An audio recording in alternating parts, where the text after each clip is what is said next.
Today's the 3rd of April. It's Wormhole Wednesday. I'm going to show you how you can get your W token. We'll talk about price predictions, and I'll show you how potentially you can buy tokens at a cheaper price. We'll also go over some arbitrage details and briefly cover how you can claim it if you're eligible. Let's dive in. So the W claims go live 11:30 a.m. UTC time. Keep in mind that there's going to be probably over 100,000 people that are eligible. I'm not sure exactly how many, and quite a few of them will be on the website at the same time, so I do expect a little bit of congestion.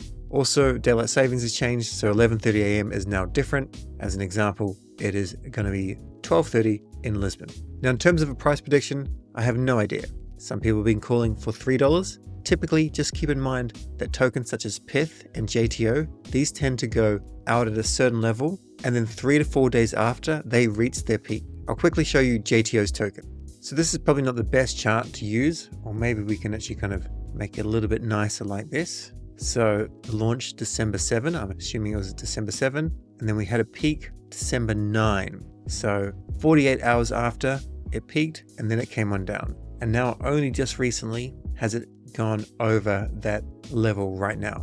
So from December to April, it took quite a bit of time to get back up to that level.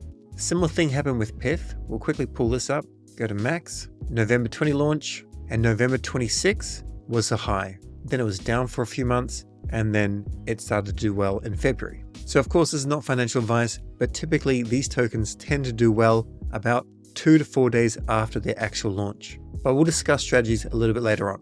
Now, right now, the price is trading on Drift. This is the pre-market price at $1.51. So Drift is on Solana. Then there's Avo, it's at $1.59. And this is on EVMs, ETH, Arbitrum, and Optimism. And on Whales Market, it's trading at $1.56. So if you actually lock it up here, then you're actually going to be buying and giving collateral and then getting the token afterwards, or giving the token afterwards. Now we can also see that it did actually reach quite a bit higher just a couple of days ago. So if you sold at that price, you would have done quite well. And if we go through the recent trades, we can see it's been around $1.40 to $1.60 for some time. There's a couple in there that are a little bit higher. I'm guessing someone just got it wrong, like $2.58. But generally, if we go back a little while, it's still always around $1.40 to $1.80, with just the occasional one being filled at a higher price. You can still use Whales Market now. It is the easiest platform. I've got a tutorial on that. At present, if you go to CoinGecko, you're not going to see anything other than the contract address. This is a contract address.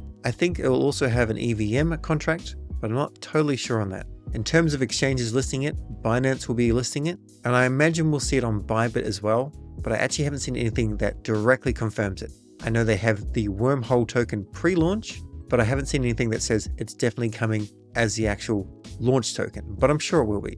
As for Coinbase, I haven't heard anything. Here's a good article from Phantom if you want a bit of an overview on Wormhole. Wormhole, in case you don't know, it's a bridging protocol, and other bridges can operate on top of Wormhole. Wormhole's kind of like the blockchain, and these are kind of like the dApps. Allbridge, MainSwap, and Portal.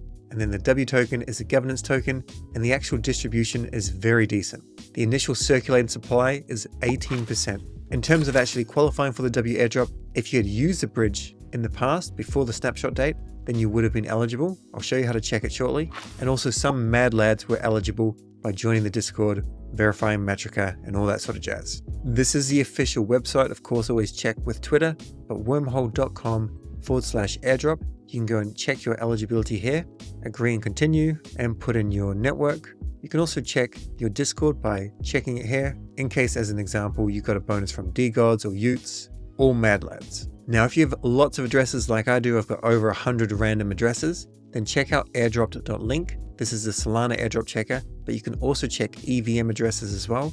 This address is not eligible, but it's just to show you how it basically works. So you can see Dupe, PIF, Jito, and you can put in multiple addresses here, and you do need to sign up, but signing up is free. However, if you have lots of addresses, to put them all in and just check them once without having to put in 5 and then 5 and then 5, then it does cost, but it's well worth it. Also, to save time, just click on settings and you can just go and deselect all, click Wormhole, and then close, and then just check, and it will tell you if it's eligible. Unfortunately, this one is not.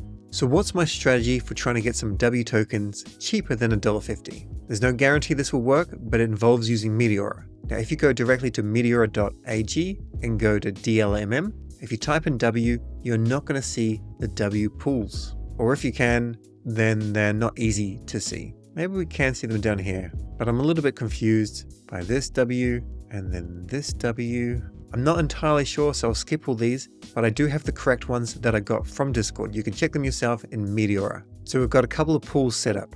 This one WSOL with a different bin step, WUSDC with a different bin step, and WNGDO Sol. So I covered Meteora in a couple of videos, one a big Meteora tutorial, which will be linked below, and also one on banks and how I was trying to get extra banks tokens. I also learned some lessons from banks, so I'll apply those lessons to this as well. I'm actually going to add a little bit of liquidity into all of the liquidity pools. So as an example, W and Sol, this has a 2% base fee, which is a little bit high. This one's 0.8%. So I would say that this would probably do better, but the bin step here is 100 and this is 200. So I might put a little bit into each. So I'm going to go with add liquidity and then turn off autofill. Maybe I'll just do something small just for the tutorial, and then something like this, a bid ask. So any W that comes in, I'm going to start buying that at a cheap price here, but I have to work out what price this actually is. It doesn't give it to me in USD value. So let's just go and work it out here. So what do we have? 0.004686. Price of Sol's around 180, 185. So that's 86 cents, which is pretty damn cheap. And this goes all the way up to this amount here, 0.018015 times 180, 185, $3.33. Now I don't predict that it's going to jump up that high. So what I might just do is I'm going to bring this down a little lower, and then I'll work out what is around maybe $1.40. Okay, so if my math is correct, $1.40 divided by 185 gives me this amount here. So I'm just going to go 0.008 and I'm going to add liquidity to this. So liquidity and confirm. So if the price starts at any stage here, I will be buying and selling W token. If it skips this completely, then I won't be. And once it leaves this range, then whatever's in here, that's what I'll have. So as an example, if the price goes straight past this, then what's going to happen is my Sol will probably be turned into W token. And as it goes higher and higher, it will turn all the way back into Sol, but I should be getting some decent trading rewards. Of course, I need to monitor this position as well. It is not a hands-free experience. So I've created this liquidity position, and I could add other ones in this same bin step as well if I wanted to, but I'll quickly power through and I'll do it in different pools as well at a similar price.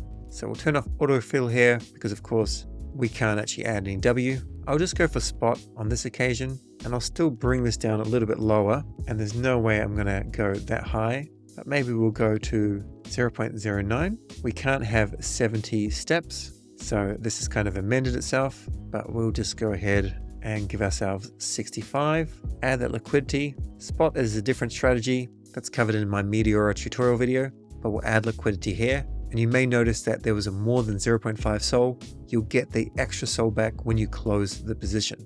Okay, that transaction went through. By the way, if you're having any difficulty with any transactions, then you can just change the RPC and that could allow the transaction to go through. We'll do the same with this liquidity pool, add a position, nothing crazy, maybe just like $40. We will go cheaper than $1. We'll start at like 70 cents and we'll go all the way up to $1.50, which is just 40 bins, but we'll just give it a go. I'll be curious to see what I can earn in fees as well. It all depends if it goes straight past this price point or not. And I do predict it to go higher than $1.50, but we just have to wait and see. At the moment, Bitcoin's going down, and that tends to bring down the entirety of the markets. There's not a lot of liquidity here. We'll go and add some in here. This is a different bin step, a different base fee, turn off autofill, add it all, go back with the bid ask system. We'll change that from $1. We'll go as high as $1.60, add the liquidity and confirm. I'm sure that transaction will go through, so we'll jump into the final pool. So this is in W, give it a refresh. At present, for some reason, there's no GDO Sol in here whatsoever, so we'll be the first. If people want to trade in or out, then we'll get some fees. Nothing crazy, of course. Don't have liquidity in the position, there we are. And once again, I don't know how much this actual price is, so we'll go check that. Probably the price is around $200, maybe a little bit more. So what we may do is bring this down to like $1, and we're not going to go that high, so we'll just go something like that. There, because the bin step is lower, we can't have as big of a range. We'll add the liquidity and we'll confirm. I just did that very, very fast, and I have a feeling that I had to pay a decent amount of Sol just to open the pool, and I don't know if I'm going to actually get that back.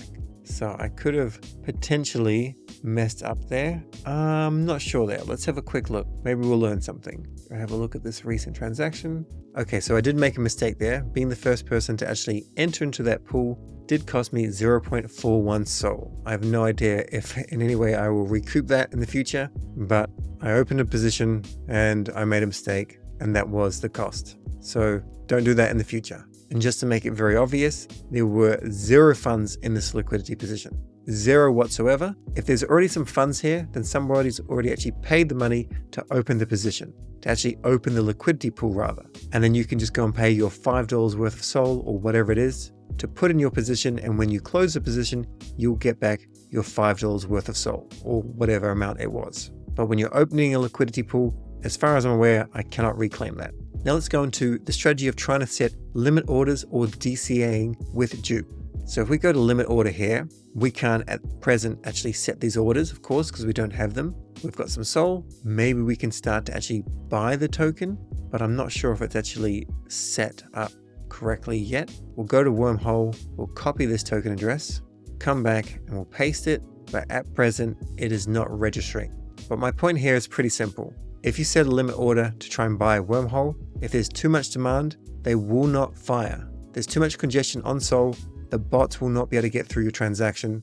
So you just have to keep that in mind. You can set the limit orders by all means, but more so, I would be looking at setting limit orders in the first day or the second day at a higher price to sell that W token if you actually manage to get some and claim some. And the reason for that is with JTO, it went higher and higher, but it went high only briefly. So if you go and set a couple of orders, say to sell W at $2, $2.50, $3, $3.50, $4, or whatever you're happy with, then maybe some of them start to get filled and you may not be on the computer right then ready to sell. So it's all locked in smart contracts and hopefully it will fire. If it's a couple of hours after the actual launch, then it should be fine. It's more when this launch just starts that it's under a huge amount of pressure and just congestion on the network, it just doesn't always fire. A similar thing applies with DCA. As soon as there's a little bit of liquidity on chain, if you want to try and allocate, it probably won't fire if there's a decent amount of demand, which is why you're probably better off using a centralized exchange